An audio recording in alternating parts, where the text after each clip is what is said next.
அடி துப்பி சோறு. ஹலோ ஃப்ரெண்ட்ஸ், எஸ்ஆர்ஹெச் ஃபுட் சேனலின் அன்பான வணக்கம். ஃப்ரெண்ட்ஸ், இங்கே பாருங்கள், அப்பா தான் ரெடி பண்ணியிருக்கேன்.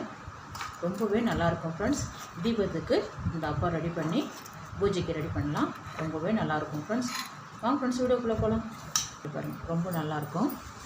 பாருங்கள், இவ்வளோ ஒரு நைஸாக இருக்க பாருங்கள்.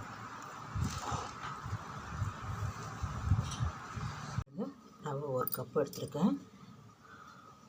பால்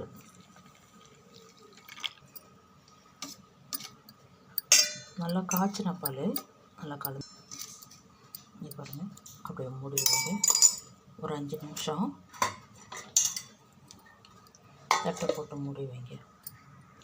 இங்கே பாருங்கள், இந்த அளவுக்கு தான் ரவை எடுத்தேன். அதே அளவுக்கு வெல்லம் எடுத்திருக்கேன். தண்ணியில் வெல்லத்தை சேர்த்து கரைச்சிட்டா போதும். கொதிக்க வச்சு ஃபில்ட்ரு பண்ணிடலாம். வெல்லம் சேர்த்து ஒரு 1/2 கப்பு தண்ணி விட்டு நல்லா வெல்லம் வந்து கரைஞ்சிச்சின்னா போதும்.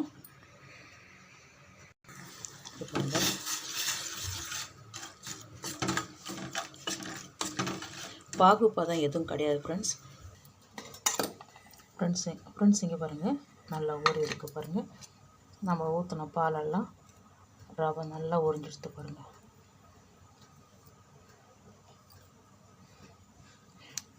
இதை வந்து நம்ம ஜாரில் எடுத்துக்கலாம்.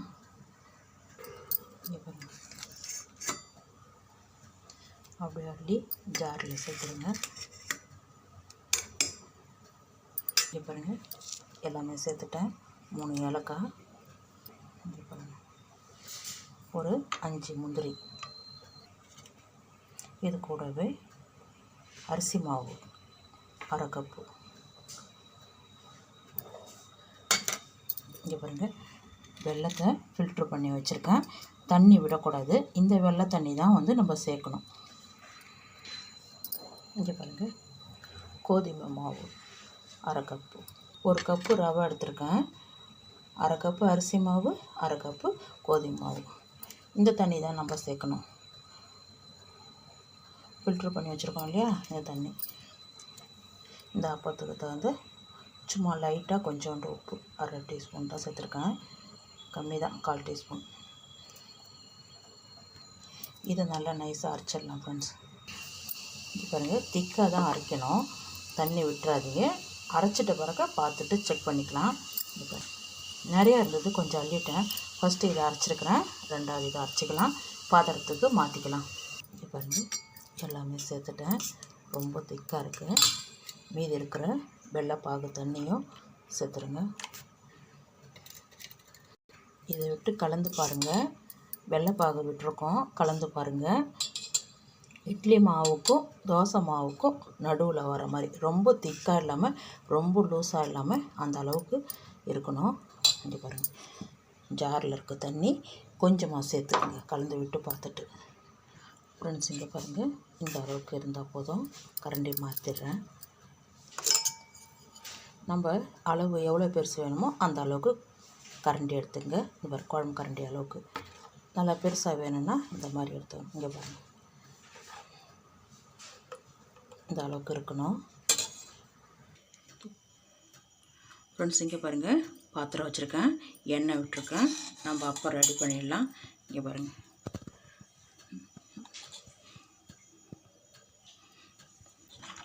ஒரு டைமும் ஊற்றும் போது கலந்து விடுங்க.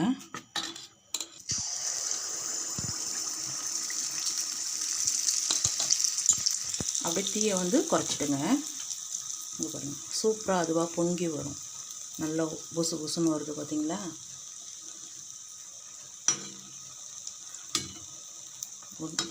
எதுவுமே செய்ய வேண்டாம், அப்படியே இருங்க. ஒரு 3 நிமிஷம் அப்படியே இருங்க.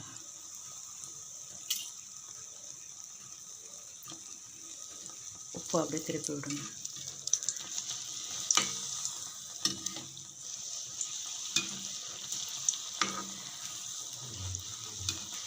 அவ்வளோதான்.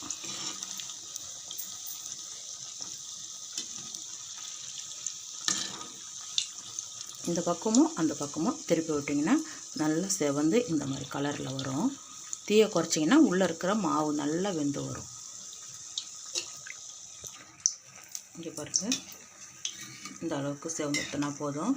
அப்படியே எடுத்துருங்க. நல்லா எண்ணெயை வடிய வச்சுட்டு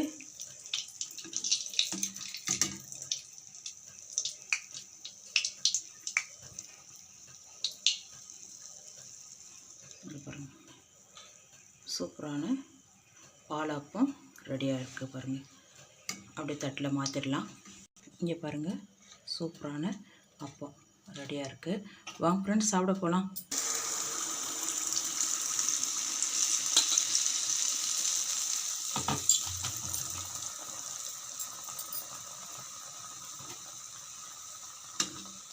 அப்படியே இதில் இருக்க எண்ணெயை அப்படியே மேலே விடுங்க.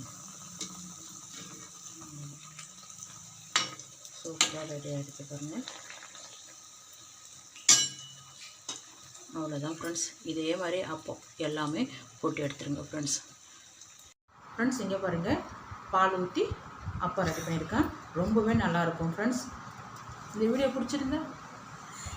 பிடிச்சிருந்தா லைக் பண்ணுங்கள், ஷேர் பண்ணுங்கள், கமெண்ட் பண்ணுங்கள், மறக்காம நம்ம சேனலுக்கு சப்ஸ்கிரைப் பண்ணுங்கள். அப்படியே பக்கத்தில் இருக்க பெல் ஐக்கனையும் கிளிக் பண்ணுங்கள். தேங்க்யூ.